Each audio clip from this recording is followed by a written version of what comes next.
What if your first 1,000 miles with a brand new SUV completely changed your opinion of it? Welcome back to Supercar, where we go beyond the spec sheets and reveal what it's really like to live with a car. After driving the 2026 Omoda 7 for over 1,000 real-world miles through city traffic, highways, and long road trips, I discovered things no quick test drive will ever tell you. If you're thinking about buying one, watch until the end, because this honest review might save you from making the wrong decision. Let's get started. Is the Omoda 7 just another cheap Chinese SUV, or is it something much better? That was my biggest question before driving it. Omoda, Chery's premium brand, is still unfamiliar to many buyers, but after 1,000 miles, I can say this doesn't feel like a typical budget crossover. The styling is a real standout, with sharp split headlights, a bold grille, and a sleek floating roofline that grabs attention everywhere it goes. People constantly asked what it was and were genuinely surprised when they heard the price. The Omoda 7 certainly makes a great first impression.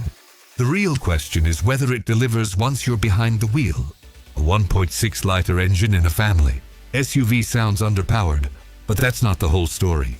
The Omoda 7's 1.6-liter turbocharged engine produces around 197 horsepower, and in real-world driving it feels stronger than the numbers suggest. The turbo responds quickly, making overtaking easy, and even on a 400-mile trip with passengers and luggage, it never felt short on power. The 7-speed dual-clutch gearbox is smooth most of the time, though it can hesitate slightly in slow traffic. Fuel economy averaged 33 to 35 mpg, making it a well-balanced package. It's not the most refined powertrain in its class, but for the price, it's surprisingly capable.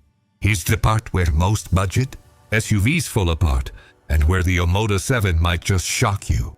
Let's talk about the way this thing drives, because this is where my expectations were completely recalibrated. Look, I'm not going to pretend this is a Porsche Macan, but the Omoda 7's chassis tuning genuinely surprised me. The suspension strikes a really smart balance. It's soft enough to soak up broken city pavement and speed bumps without jarring your spine, but composed enough that when I pointed it down a winding B road, it didn't turn into a wallowing mess. The steering is light, maybe a touch too light for enthusiasts, but it's accurate and makes urban maneuvering effortless. Body roll is well controlled and the car feels planted at highway speeds. I even took it through some surprisingly aggressive corners during my road trip, and the grip levels were confidence-inspiring. For a brand that's still building its reputation in global markets, the driving dynamics are a statement of intent. Chery didn't just phone this in, they actually engineered it to compete.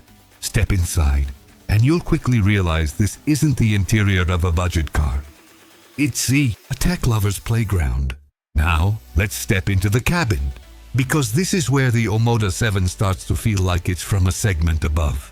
The centerpiece is a massive dual-screen setup, a USB 12.3-inch digital instrument, cluster seamlessly merged with a 12.3-inch infotainment display. The graphics are crisp, the responsiveness is surprisingly good, and the interface is actually intuitive once you spend 10 minutes with it. But here's what really got me: the material quality. Soft touch surfaces on the dash, leatherette upholstery that feels convincingly premium, and solid panel gaps throughout. There's ambient lighting, a wireless charging pad, and a Sony sound system that genuinely impressed me on the long highway haul.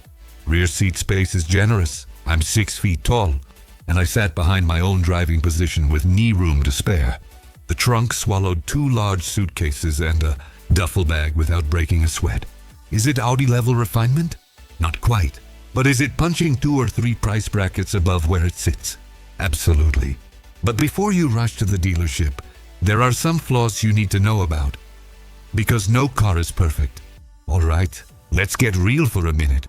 After 1,000 miles, I found some genuine frustrations with the Omoda 7, and I'd be doing you a disservice if I glossed over them. First, that impressive dual-screen system. It occasionally glitches. Twice during my time with the car, the infotainment froze and required a restart. Not catastrophic, but annoying. Second, while the exterior design is bold, Rear visibility is compromised by that sloping roofline and thick C-pillars. Reversing into tight spots demands extra caution. Third, the dual clutch transmission, while generally good, can get clunky in slow-moving traffic. And finally, long-term reliability is still a question mark. Chery has improved massively, but the brand doesn't have the decades of European or Japanese track record to lean on. Warranty coverage is strong, which helps. But if you're the type who keeps cars for 10 years, that uncertainty matters. These aren't deal breakers, but they're real. So after living with it for 1,000 miles, who should actually buy this car? And who should walk away? Here's my honest verdict. The Omoda 7 is one of the most compelling entries in the affordable compact SUV space right now. It delivers striking design, a genuinely nice interior, solid driving dynamics, and impressive tech, all at a price point that undercuts established rivals by a significant margin. If you're a value-conscious buyer who wants maximum features for your money, or someone who's bored of the same old Toyota, Honda, and Hyundai choices, this deserves a serious look. However, if brand prestige, proven long-term reliability, and flawless infotainment are non-negotiables for you, you might want to stick with the established players for now. After 1,000 miles, I'm genuinely impressed by what Chery has achieved with the Omoda 7.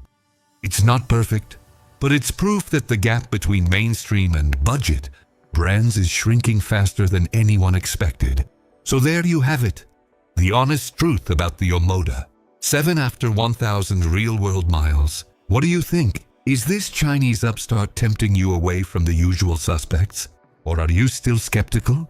Drop your thoughts in the comments below. I read every single one. And if you want to see more no-nonsense reviews where we actually drive the cars before we talk about them, make sure you're subscribed to Supercar. Hit that like button if this helped you out, and let me know what car you want me to put 1,000 miles on next. Until next time, drive safe, and I'll see you in the next one.